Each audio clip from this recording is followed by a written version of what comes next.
get started. Thank you all for coming out. It's wonderful to see a great group here helping us decide whether or not fake news is a thing, or was it something in a different era or through a different medium. We'll be sorting that out today, hopefully. So my name is Chris Nichols. I'm a historian here at OSU. I'm also the director of the Center for the Humanities, but the main reason that I'm involved in this is because I helped to found the Citizenship and Crisis Initiative, of which this talk is a part. It's housed in the School of History, Philosophy, and Religion here at OSU, and co-sponsored by the Center for the Humanities. But what might be most telling today is that, for me as a historian, we've got panelists from all different fields across OSU, and that's maybe the most exciting thing about our series, that we draw on the sciences, we draw on the liberal arts, and we draw on fields of all kinds. But for me, actually, the most exciting thing about today's panel is that every year we have our lead intern decide on a topic, and then help execute a panel, putting together the faculty or staff or other folks that they most want to see here. And our great lead intern this year was Tessa Barone, and she is the one who came up with this panel, orchestrated it, figured out who to invite, what eminent figures here will give us some knowledge about this subject, and she's also why you all are here, if you didn't know. So I'll just quickly say the Citizenship and Crisis Initiative is a multi-year interdisciplinary initiative. It started actually in 2014, celebrating the 100th anniversary of the beginning of World War I. And we started asking questions about who and what is a citizen, what's a crisis, what's the relationship between the two. Does this moment feel like an economic crisis, like a crisis of conflict? And slowly that's developed into a whole lot of different kind of programming, ranging from film viewings and discussions, to panel discussions, to events in Portland, in Bend. We're doing events on the coast, all over the place, community conversations, conversations with seniors, multi-generational conversations. So it struck a nerve. And there may be no better example of that than the topical subject we are addressing today, fake news. So one brief comment before I hand it over to Tessa to explain why we're talking about this. Please silence phones. If you haven't done so already. I'm always surprised how often they go off. Second, if you need to sneak out, that's totally fine. Just do so surreptitiously. Third, there's some food and drink in back. Feel free to have whatever you want, coffee, a snack, a little sugar to get you going. Fourth, I guess, on the list would be format. Each of our speakers will speak for something like 10 to 12 minutes. I'll be draconian on time, so we have plenty of time to have a conversation with you all, because ultimately this series is all about conversations, bringing the best insights of the humanities to bear on some of the most poignant questions around. So without further ado, our lead intern, fantastic scholar, thinker, student, Tessa Barone.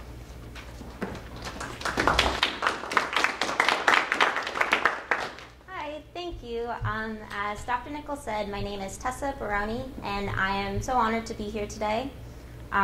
So we covered format. Please turn off your phones.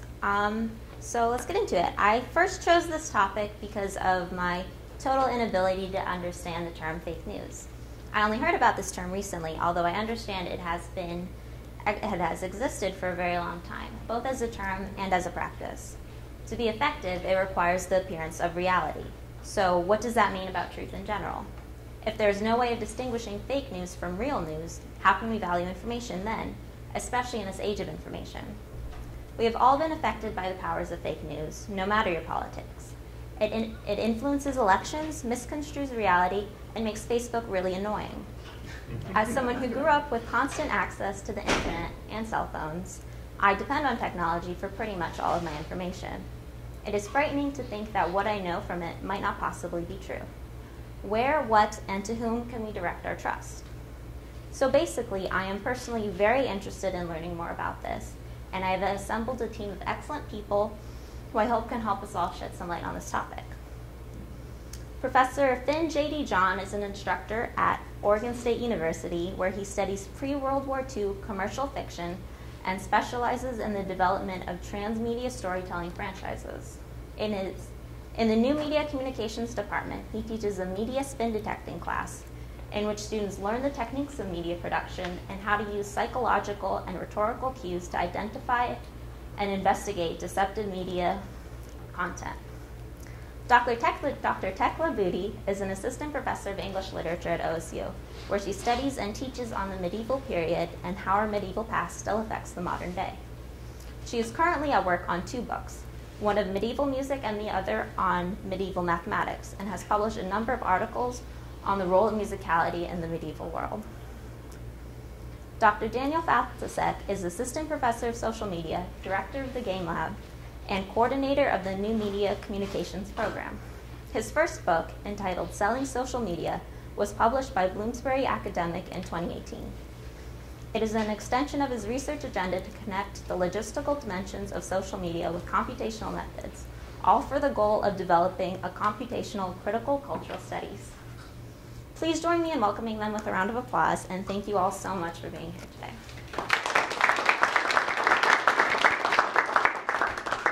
So there's wonderful introduction. I aspire to be adequate. So excellent. I'll take it. There's one thing. My book actually technically comes out tomorrow. So tomorrow it will be published by Wednesday 2018. So today I'm talking about fake news. I have research in this area. This graph here comes from a piece that'll be in a book edited by published by MIT Press, edited by Melissa Zimdars, who was the person who published at Emerson College the Big Fake News List. Really cool stuff. Short story long, that is 122,000 tweets, all of which are about WikiLeaks, but not actually involving WikiLeaks. They primarily involve a sort of low entropy noise strategy that both is an anti-communication and communication itself. Yeah, basically that's what a giant fake laser looks like, all blasting away at that node in the middle. I'm not going to talk about that today. I just put it up though because it's visually interesting and semi-related. 2 important starting points, or 2 disciplinary terms for us. First is complex. Second is complicated. Complex means something has a lot of parts. Straight up, right? That's what it means. Some of you all have been in my classes. You have experienced many multiple choice exam questions about that word. The other word is complicated. And that means something is emotionally fraught. So when someone says it's complicated on Facebook, that means they have an interesting kind of relationship. One of the most heavily cited ethnographic works in social media research is Dana Boyd's 2014 book, It's Complicated. Right? So complex, complicated. Fake news is both complex, and that has a lot of parts, and it's complicated in that you got to have a lot of different kinds of feels about it. So first, ecosystems that generate what we would know to be fake news. Chapter 2 of my book, I talk about logistical changes that enabled the distribution of fakeness. So we have changes in distribution recently. More ability to publish material. More ability to circulate material. We've got Twitter. We've got Facebook. Lots of places where you can get stuff out there. You also have lots of opportunities to remunerate that content in ways you didn't have before. So until the day after the election, Google would literally pay you basically for any clicks you got on one of these pages. And so whatever you had out there, no matter how wild, if it got clicks, money came in. So I would say if it got clicks, it got gold bricks when you'd have that content up on the internet. And you'd be like, okay, Dan, this sounds bad. It's bad for people to get remuneration. Wasn't it better when you had to have an account executive with a proper Rolodex and a special phone? And hold that thought. Distribution, finance change, these things are much cheaper. We don't need giant buildings. We don't need a whole bunch of people. It makes it really easy to spread fake information, right? It makes it really easy for people just chilling, in Macedonia with a Google hookup to be like, sounds good, we'll put up a quick story. My students alone, we recently launched a project called Twist Kicks. You may have seen it. We've been seen in over 40 states and 20 countries. Twist Kicks was a fake fashion movement we've started, where you wear 2 different shoes of different pairs on any given day. Very popular, plenty of traction on Reddit especially. We're really happy about this. Now, we probably could have used this for good. We do think Twist Kicks is good, but we don't recommend it as it's really hard on the knees. So I want to talk about the role of falsity. You're going to say to me, Dan, there's obviously false news. There's obviously things that are super duper fake, right? And I'd say, sure. And frankly, that's not that interesting. And probably not what we're that interested in on this panel. Because there's a lot of other stuff that falls into a lot more interesting kinds of zones. And so here I want to bring an idea from media critic Jay Rosen, the idea of the 4 scoops. The first scoop is the enterprise scoop. that means your news organization worked really hard, and you came up with, and you did great legwork. You built a wonderful story, right?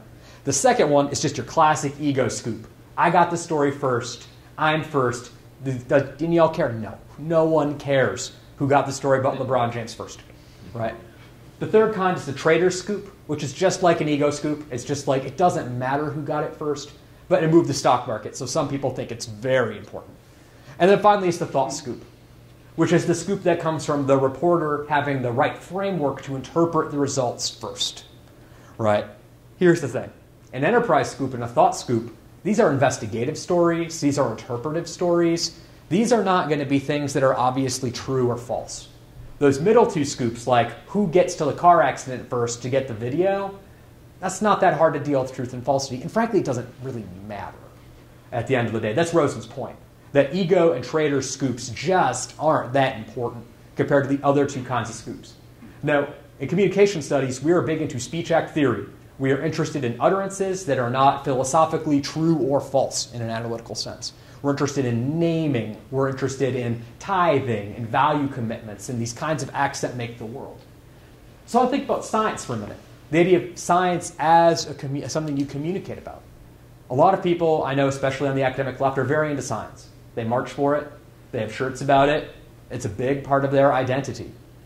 Well, the thing about science is that the results at any given time are not dispositive, right? They deal with a lot of sort of Bayesian categories, probabilities, none of which are fixed and immutable and will never be changed again.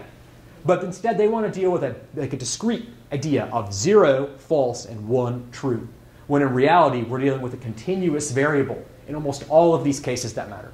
So say De Sauvary's classic History of Statistics, The Politics of Large Numbers, a horribly undercited book. You know, a lot of the reasons why we have the math we have are because of the cultures and the countries where those correlation coefficients were developed and why they needed them to do what they were going to do, right? It wasn't that they had just developed things for no reason and then we found a way to apply them. Third, agenda setting. Classic comm studies, mass communication theoretical construct. Thousands of articles, longitudinal reach. There's really interesting research in a subfield called intermedia agenda setting. This is a quantitative social science approach that looks at which news place or forum or venue or reporter breaks the story first and who follows them, who copies it. Here's where we start getting to the really complicated part of fake news.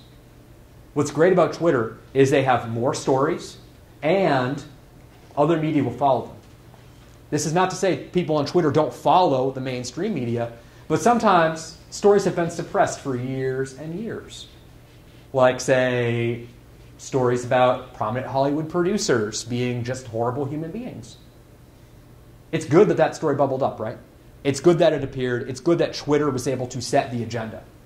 Now, reflexively, you might say Twitter setting the agenda is bad, right? In that first point, access to distribution. And I'm like, ooh, what if it's good? What if there are many times when agendas should be set? What if there are times when the agenda is being set now in ways it never would have before? So one of the things I often say to people is, don't romanticize the 1960s media with a very narrow agenda that excluded so much relevant information. You know, this is not to say that Twitter right now is awesome, because it's not. It's a mess, and it's mean, and maybe we can fix it.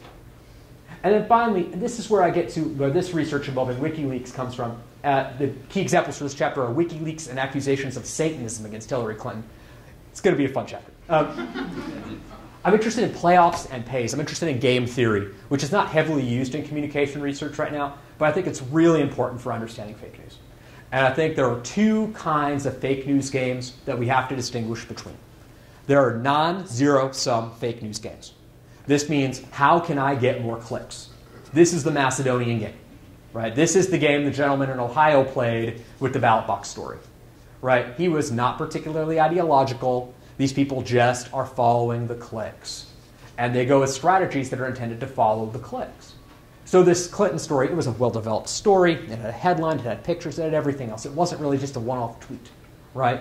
It was a high-entropy message, to borrow from Claude Shannon. Now, there are also zero-sum games. And I think the most important zero-sum game to understand is an American election. Because we have set things up to have a highly compressed scenario with a single date every 4 years with strange rules and candidates rather than parties. So we get a big winner and a real big loser, right? And in that zero-sum system, the rules change, right? Because in an open system, if I hurt one of the counter players, I don't win the game. But in a zero-sum game, if you beat the other player, if you hurt them, you win the game. And this is a very important idea we need to take away for understanding zero-sum games and fake news. So the fake news story up here is Podesta. These are tens of thousands, hundreds of thousands of identical tweets that say, release, : important Hillary Clinton emails, Podesta emails, part, then they say number 1 to 32, hashtag I'm with her, another hashtag. 100,000, 110,000 like that. And you say, damn, this is a noising operation. This is destroying the I'm with her hashtag. Yes, it did do that. The other thing it did, this noise was a message. The message wasn't some highfalutin New Yorker article full of nuance and entropy and a thesaurus. It was the 4-word message, Hillary Clinton's WikiLeaks Podesta. That was the message. Very low entropy. Didn't even need grammar. It's just a list of nouns, right? And so I'll sum up what I wanted to tell you here today, which is that I've got to think about a few factors when we think about fake news. First, we have to think about the reasons why it is deployed, how it's remunerated, where it's coming from, where it's going, what platforms can do, what they cannot do. At the same time, we have to think about what fake and falsity even mean to us in terms of news at all, right? And I'm not as sure that the news that's super fakey fake involving robots and swarms where tens of thousands of tweets will come in a minute, I don't think there's a controversy there. I think you can eliminate those swarms pretty easily. I can show you some algorithms, right? The really interesting questions come where it starts to be, how do we decide whose framework is fake? How do we decide which editorial is fake? How do we decide which speech act is fake? Are they fake? J.L. Austin would say, you don't know. Who sets the agenda? This is where fake news might start to be a good thing. What if a good story with an adequate Twitter flair can make it onto the agenda when it never would before, even if it's not, real news? And then finally, how do we deal with different kinds of game systems? How do we deal with games for fake news where you can win the game by beating someone else versus games for fake news where you're just trying to drive clicks like my students were? I'll pass the baton to someone else. All right, so I apologize for having a written out talk. I know it's not quite as engaging, but in an interest in trying to be as efficient as possible with time, I thought it was better if I just wrote everything out. So I'll try to wave my hands around a lot and make myself more interesting. Okay, so anyway, I've been asked to comment on the diachronic operation of the term fake news. And I think the idea here is that I give some historical insight into how fake news operated in the past, and thereby, or therewith, elucidate why the term has become such a huge problem in American media, politics, and culture today. So what I'd like to talk about specifically today is what's happening and what happened historically speaking, and also what is at stake and what was at stake when national leaders specifically deploy the term fake news, usually in a pejorative, always in a pejorative sense. And I'm thinking of one person in particular in 2018, but throughout history there are many examples. And I'll get to them in a moment. So what I'm not here to talk about are lies themselves or the philosophical nature of truth or falsehood. I and most professors in the humanities, as a previous speaker outlined, are inheritors of post-structuralist philosophy, which among other things argues that the nature of truth and the nature of reality are complex and socially or locally determined. That is, before we can discuss whether something is true or false, we need to ask under what circumstances and with what referential frame we are defining truth or falsehood. And here I'm just repeating what's already been said. But I'd like to note that this mindset doesn't just belong to academics. Steve Bannon, for instance, notably called for a Derridian deconstruction of the administrative state, aligning himself with the same post-structuralist narrative and situational arraignment of the truth that I and my colleagues espouse. The idea that truth and its attendant concepts, knowledge, or the event, are not pure and simple objects of inquiry is therefore not the property of the left or the right, but in fact the common property of all, particularly all who are political-minded. The conditions through which we define what is truth and what is verifiable are historically conditioned, and we're obviously living through a moment where these conditions are changing. As it turns out, this historical conditionality permeates all of human history and history writing. Herodotus, famously, was called the father of history, but he's also known as the father of lies. Politics, politicians, the news media, and historians are cynical about the nature of truth to begin with, and so I would argue, historically speaking, when the phrase fake news or other phrases that have the same semiotic position are deployed, it is not meant to index the actual truth value of a given counterposition. Instead, it's doing something else. And historically, when political leaders have denounced something as fake news, the denunciation itself isn't about defining what is true or false about a news report. Instead, that denunciation serves as a tool of coercion that uses power to silence dissent, and that intentionally and cynically breaks down honest debate in the service of ideology. Okay, so because time is short, I'll provide 2 examples, though there are many, and I can reference a couple of them in the Q&A afterwards. Because I'm a medievalist and an early modernist, sometimes an early modernist, my examples would be medieval and early modern, respectively.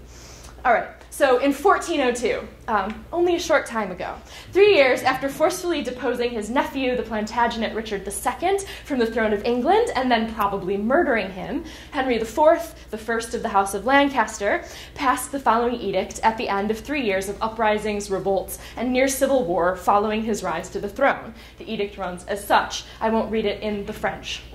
To eschew many diseases and mischiefs which have happened before this time in the land of Wales by many wasters, rhymers, minstrels, and other vagabonds, it is ordained and established that no waster, rhymer, minstrel, or vagabond be in any wise sustained in the land of Wales to make commotions or gathering upon the common people there. A waster in this edict means, in Middle English, an idle or unproductive consumer. So on a first read-through, it seems that Henry IV, King of England, was doing some good old-fashioned racist house cleaning, getting rid of the lazy Welsh foreigners and vagrants, along, seemingly inexplicably, with musical performers. But by outlawing rhymers and minstrels, what Henry IV was actually doing was outlawing the purveyors of a very particular type of very popular news media in the day. And that is the minstrels who told the story, and I've taken an example of the story taken from a 1370 copy of the thing I'm about to talk about, which is the prophecy of the 6 kings.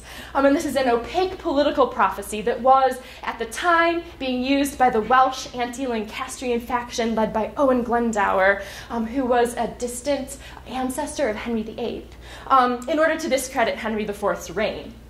What Henry IV means here by outlawing rhymers and minstrels is essentially outlawing performers of what he would have called fake news. And these also happen to be performers who carry markers of national difference. They're Welsh.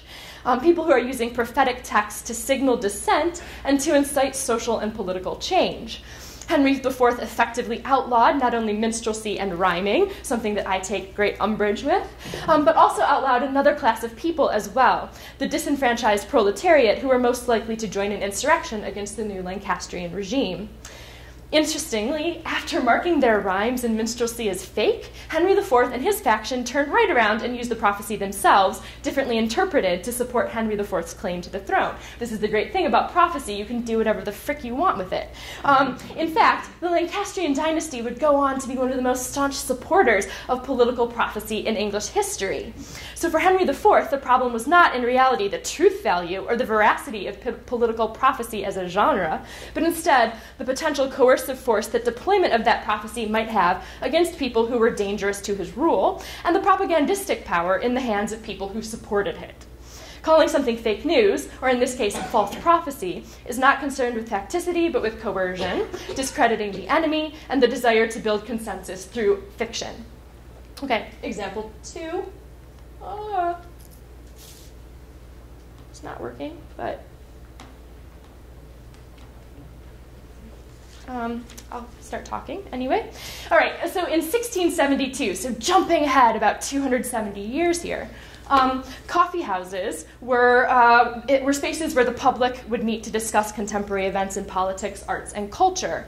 These are places where newspapers, weekly journals, and political pamphlets could be read, and where any man, not woman, unfortunately, but any man of any status could, so long as he had a penny to spend on coffee, spend the day in political and philosophical debate. These were, in a very real way, the engines that propelled the Enlightenment. But there were also spaces of political dissent. And in 1672, there was much political dissent to be had. The period is a complex one, and I can't talk about it the way I would like to. But this was a time of increasing tensions between Anglicans and Catholics, who have hated each other for many years. It was the beginning of the age of empire and colonization. England had been fighting an unpopular war with the Dutch, and so forth. Furthermore, Charles II was the first king to come to the throne after the interregnum and the Cromwellian protectorate, and he had frequent clashes with the Parliament over his wars and religious policies. As a result, he often refused to call Parliament for long stretches of time, therefore essentially suspending, you might say, the Republic to the extent that it existed.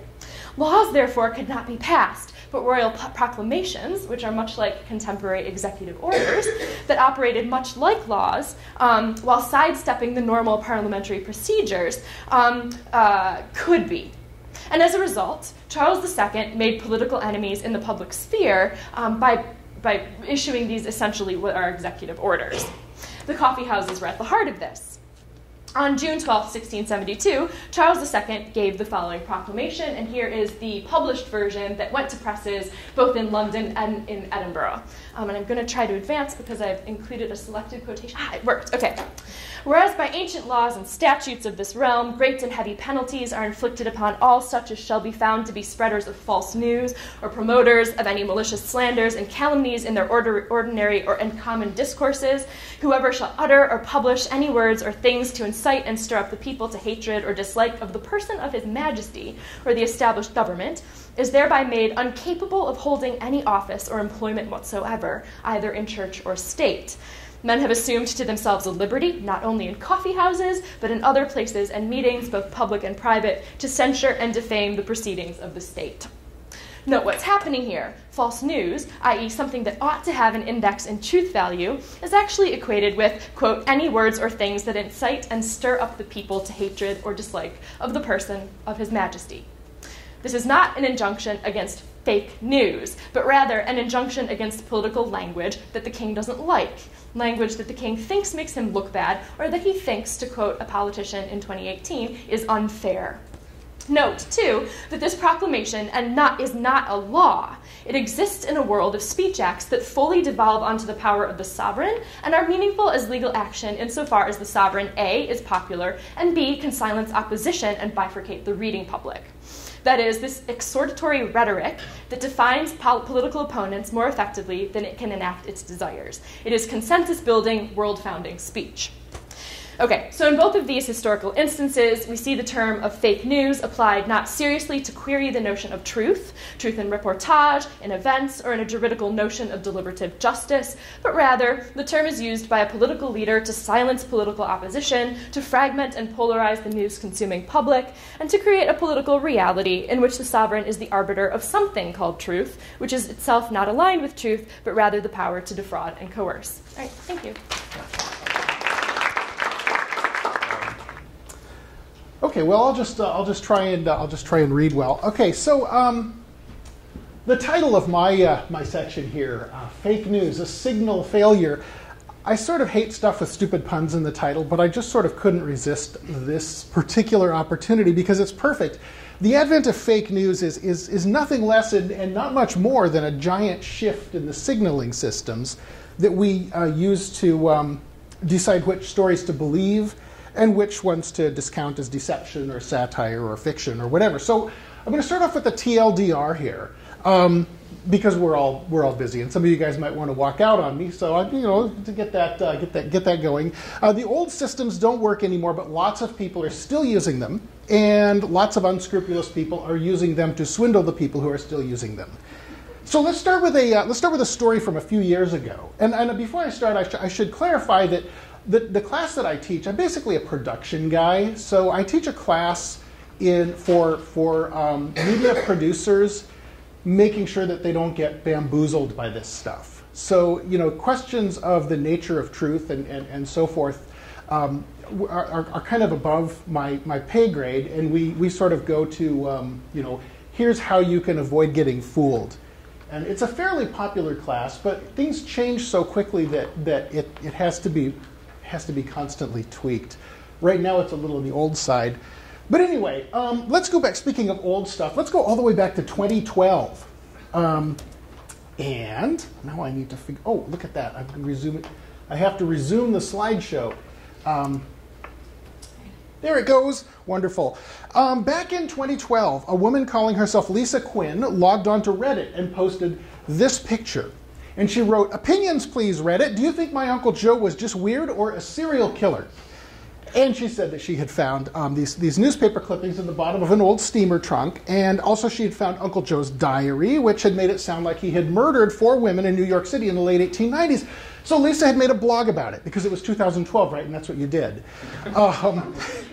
And sharing her story on the blog, and it had gotten a little bit of traction, but not too much. So she'd gone to Reddit and said, help, I got to figure this out. Well, the Redditors quickly discovered that the 4 murdered women actually were murdered. They were actual unsolved victims of murders in New York in the 1890s. And they all had Wikipedia pages. And one of those pages actually included speculation that maybe she had been done in by Jack the Ripper himself. That would be Alice Walsh here. And there was great excitement on Reddit for a little while.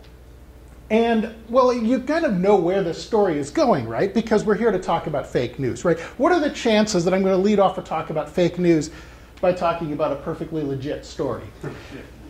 Right. But work with me here for a minute. What about the story, as I've told it so far, might lead you to suspect that maybe it's not legit? Have any of you guys done extensive archives research where you've looked at old newspapers? No? Oh, yeah, a little bit? Then you guys will know right away what's wrong with this. This is a piece of photocopy paper that someone has poured tea on and burned the edges of. You can see by the way that the light shines on it. No 1890s headline writer in the history of the 1890s universe would ever use the term police groping around.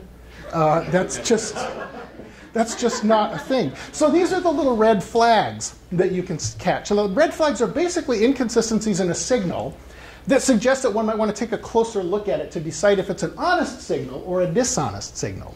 And I want to explain that real quick. Signaling theory is a concept that I'm borrowing from evolutionary biology. If any of you guys are evolutionary biologists, please don't hate me, because I'm going to borrow this thing from you and probably completely misuse it. But it applies in spades to fake news. The idea, roughly speaking, is this. Right? The peacock with the largest tail is signaling to the peahens that he is the most viable mate. And the signal is probably honest because, and he probably is the most viable mate because of evolutionary pressure. So long as tail size correlates with, strongly with peacockly studliness, the peahens can, select the best one just by looking at the tail.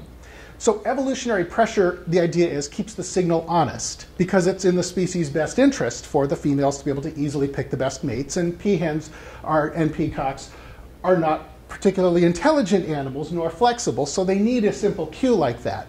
It is not, of course, in the best interest of any individual, less studly male peacock. Now, say a freak peacock is born who can control his tail size independent of his general peacockly studliness. How nice for him, right? But if his offspring inherit that ability, the tail size signal is going to go from being an honest signal to being a dishonest signal. So tail controlling peacocks would enjoy a period in which the good times would roll, but eventually, theoretically, the hens would start figuring out what's what and start picking mates in a different way.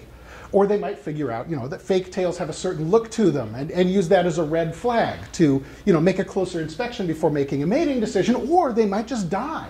Birds aren't good creative thinkers like people are, right? The signals change and they do stupid things. Case in point. I missed one of my slides. This is the blog post. I found things in the trunk. But let's move ahead here. No. You know what? I think I've gotten lost. No. Where am I? There's Nigel. This is Nigel, right? And now, that actually was Nigel. Nigel actually died early this year. Nigel is the one who's looking off to the right. The two that are looking up are made out of concrete. They're decoys. You may have heard this story. In February, it got quite a bit of press. Some of you are nodding, right? The New Zealand government wanted to reestablish a gannet bird colony on a small island, so they put out a bunch of cement decoys trying to lure some birds in. And they lured in a bird, and they named him Nigel. He arrived in 2015, fell in love with one of the cement decoys, built it a nest, spent hours grooming its fur, or fake feathers, and died beside it 3 years later. I know, it's terrible. We can't anthropomorphize. I feel kind of bad for using this as an example of bad signaling. But this is like, these are birds who can't adapt to the introduction of a dishonest signal. We can't anthropomorphize him too much, or we could, but we'd all burst into tears. It's really sad to think of the poor blighter, pining away, waiting for his statuesque sleeping beauty to wake up. And it's hard not to wonder how he could not eventually suspect the truth. So, waiting for her to wake up, and then one day you die, and a whole lot of strangers on the other side of the world, read about you in the Washington Post and feel very sorry for you. But the point is that Nigel fell for a dishonest signal that he thought was 100% reliably honest, right? You got yellow feathers, you've got a long beak, you've got a long neck, and a soundtrack of bird calls being played by outdoor loudspeakers. What's not to fall in love with, right? Like that. So like the fake Gannet birds, this Alice Walsh clipping, there it is again, wants you to think it's a 100% honest signal. And according to signaling theory, what are the signals that are being presented here to make you think it's a true story, right? The style of presentation is one. It looks like an old newspaper. The weathering, which makes it look old. The complicatedness and plausibility of the story, is found in a steamer trunk. That's the idea. I think I was supposed to read that slide to you guys so that you would know. But she claimed that she had found this in a steamer trunk with the diary, right? So now here's the key insight. Before that concrete gannet bird decoys came along, a group of gannet birds looking at the sky and squawking was a 100% reliable signal, honest signal, that the colony of gannet birds was there on the island for Nigel to join, and he could make his life-changing decisions on that basis without worrying about being led astray. When the concrete birds were deployed, the signal changed to dishonest, but Nigel didn't know that, and so he ended his life pining for love at the feet of a concrete statue. Before desktop publishing reached a certain point, around 1995 or so, an artifact like this was a reliably honest signal that you were looking at a story that had actually run in an actual newspaper, just like that. It was an honest signal because you could not fabricate it. Now you can. Right? Anybody can. So we're like the peahens who are starting to realize that some peacocks can control their tail size. The question is, what are we going to do about it? Are we going to be like the gannet birds that just continue to focus on the signals that used to be real and wait for them to kind of come back to life, or are we going to do something else about it? And if we're going to do something else about it, what are we going to do? Discard all truth claims regardless of the quality of their signaling? There are some advantages to that. If all truth claims are created equal, then we get to pick the ones we like best. Or in a slightly less sanguine scenario, maybe that we get to pick the ones that someone in power likes best, right? That seems to be the way that's worked at several inflection points like this throughout history. So reality, or rather our perception of it, becomes either a popularity contest or an act of fealty. Right? So which one of these photographs is the true size of the Inauguration Day crowds? Whichever you want, right? Depending on which of the two narratives, you can select either one of these as your chosen peacock tale. Now, of course, there is the slightly inconvenient fact that the one on the left is from one presidential inauguration and the one on the right is from another. But, right, if you select the one on the right, you're aligning yourself with, against the desires of the people in power. If you select the one on the left, you're aligning yourself with those desires. Although, like I said, that is actually, the one on the left is 2008, or is it 12? Anyway, which narrative is true? You can't tell anymore by looking at the peacock's tail. It no longer correlates to the studliness of the peacock. The professional appearance of the website no longer correlates to the reliability of the news. So you get to you either get to pick, or you start inspecting the tails much more closely than you used to have to. And this is kind of a pain in the butt, but the stakes are pretty high now. They were certainly high for Nigel. Let me see Nigel again. Yeah, there he is. That's his actual chosen statue after several years of being weathered on the rocks. Inability to tell honest signaling from dishonest signaling ruined Nigel's life. So, I mean, you know, yeah, he's only a bird and all that, but the stakes are pretty high for us too, though. And a lot of people have not yet realized something that's critical to understand.